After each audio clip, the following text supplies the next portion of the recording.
the movie. When did you see it? I saw it a couple days ago. I love the movie too. Isn't it a knockout? It's beautiful. Isn't it beautiful and moving and laugh out loud funny and unique. Unique. You've never Visually. seen anything like this? Even from Wes Anderson, it's in his, it's got his signature on it, but it's beyond everything. Yeah, I just think it's so wonderful. Speak about your collaboration with Wes on this. Well, I just did a little bit. They made my part through their artistry into something, when I'm not speaking, into something more and interesting in every scene. But me, I just provided the sounds that I make. And we only worked for a few hours in a sound recording studio in Los Angeles. He was on the phone. Wow. In fact, I couldn't make it to the group session that they had in New York with Bill Murray and Bob Balaban and Liv Schreiber and Bryan Cranston and Ed Norton. And so I just did it myself. But he and I got a chance to play, and he's very brilliant in directing actors. He's an actor's director, and it was really fun playing with him.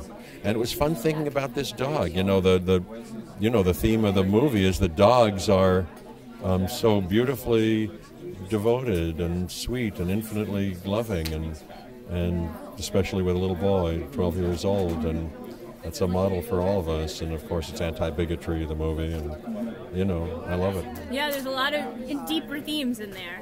Yes, I think so too. You're a big animal lover. And when was your first pet or your first dog? Our first dog was a poodle, brown chocolate poodle named Ginger. And that's when I was a kid. And so when it came time 4 or 5 years ago, when my wife and I said, let's get a dog, I said, Kate, can we get a poodle? And we did. We picked out a little puppy that had just been born and called it Woody. It's a red-haired standard poodle, so it's big.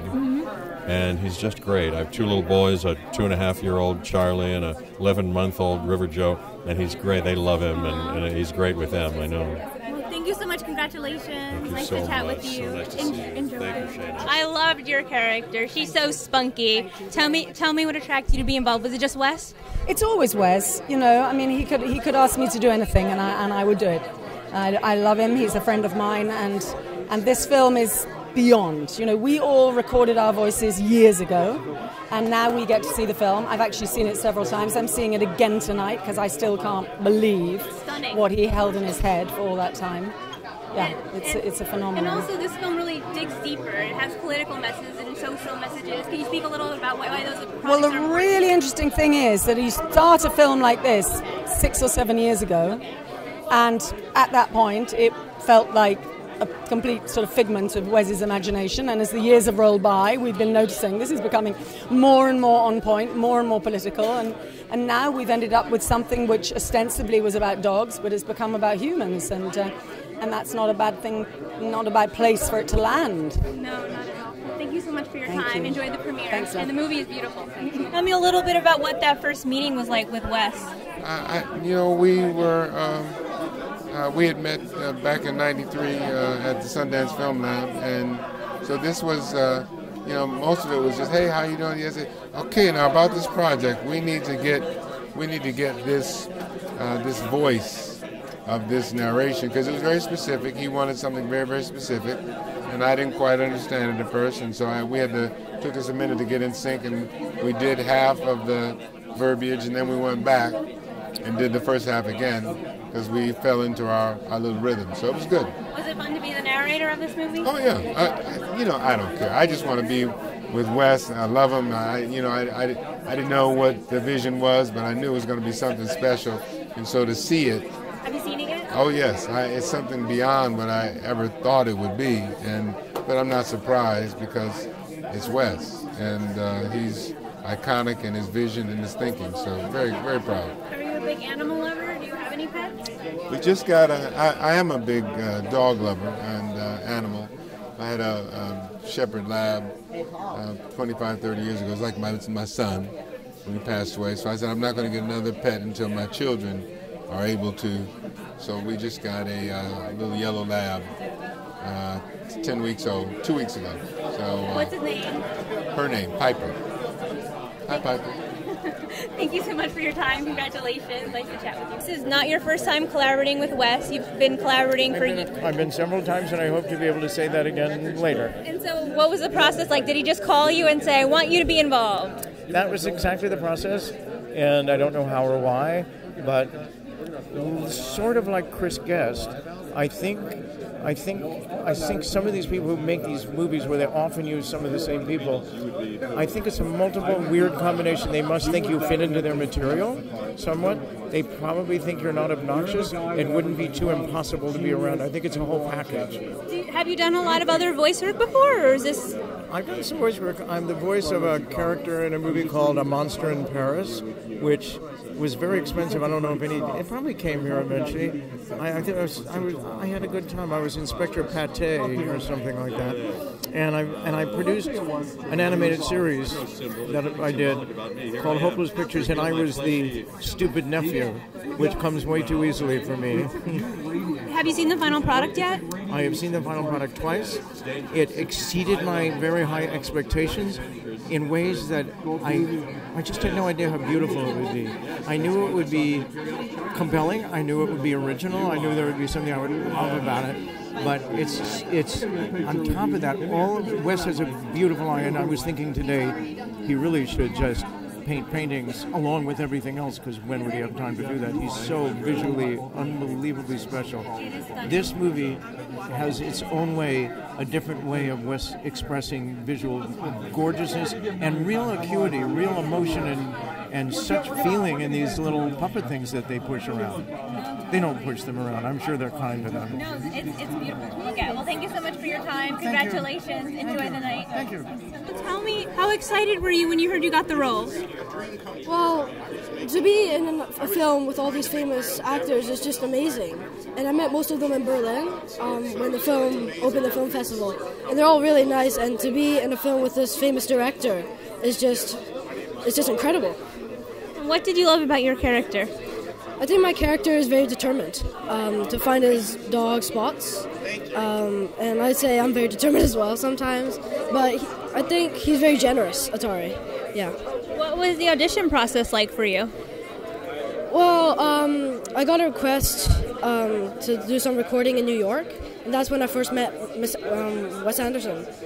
And we did about 5 or 6 hours of recording there. But he was very relaxed, he was very nice. And then about a year after that, we got an email saying, I've got the part for it. And that was when it was just amazing. It was just incredible. Did you get to meet any of the actors in the recording process, or was it all separate? No, it was I just met Wes Anderson, yeah. And what was your favorite scene to narrate or to do the voice for? There's a bunch of scenes, but because I did the recording 3 years ago now. Yeah, and I think my favorite scene was, I don't know, maybe when Atari becomes mayor. That's like the end of the movie, and I think it's a very happy ending. Yeah, it is. So nice to meet you. Congratulations. Enjoy the premiere. Thank you. I never thought I would do voice, I did he asked me to record all the Japanese main character just to pitch the length to figure out. So I did all the, Atari's voice and Major Domo, other characters, Professor Watanabe. So at the end, he just said, Kun, your voice is just like an evil, bad mayor, so we're going to keep you. So I'm like, oh, okay. And you worked in the Japanese cinema industry for a long time? Not really, only for friends. I did Lost in Translation with Sophia. Yeah. That's how I met Wes. Oh, you never know what will happen through friends, right? I know. Sophia always wrote me email like, hey, my friend is coming to Tokyo, can you look after? And she just sent me a random friend. You never know who's who. You're Sofia Coppola's ambassador. For like a few years, like when she made a Lost in Translation. So one of the email, so my friend is coming to Tokyo for the first time. Can you look after him? Then he sent me email, just short. Like, hi, can I meet you? And that was Wes. Ah, how cool. Yeah. Nice to meet you. The movie is beautiful. Tell me a little bit about your collaborative process with Wes and how you came about to produce the designs. Well, I actually share design credit with Adam Stockhausen, who's Wes's live-action production designer. But a lot of this just came out of a mutual love of Japanese art, Japanese cinema, and Japanese culture. And we drew a lot of inspiration from a combination of the films of Kurosawa and Miyazaki and Ozu and 19th century Japanese screens and wood blocks. And we translated those elements into this world, which is all its own. It's not really necessarily meant to be an accurate representation of Japan. It is a fantasy world. But fortunately, it was a dream project for me because I've always had this incredible love for those aspects of Japanese culture, and then on top of that, to figure out ways of making trash beautiful was really fun. What was the creative process in terms of time? Like, how long did you work on the film? It just looks like it might have taken years with the amount of Well, it did. I was there for 2 years. Okay. The whole film in total probably was a 3-year project. Adam was on the film for about 5 or 6 months of pre-production, and I was on, and he sort of passed the baton on to me, and I was on for another 5 months of pre-production, and then in London, continuing to design as we built the sets and created that world over about an 18-month period. So is there a combination of real sets, the puppets, and then also CGI in there? How does that There work? is very little CGI. Okay. Wes was very intent on doing everything as practically as possible. If it couldn't be done in camera, at least the elements that created the image would be actual practical elements. So you might have a shot. It felt very real. That's why. Yeah, you might have a shot that has, that has as many as 20 different elements. And to the credit of the VFX team and the compositors, they did a beautiful job of combining those things. But we built pretty much everything you see in the film. How are you? Yes. Congratulations. Thank you. Tell me a little bit about your vision for the music and working on this project. It was amazing working with Wes. He's not a musician per se, but he knows exactly what he wanted. He knew exactly what he wanted at any given point, very specific with the rhythms and the feel and the vibe.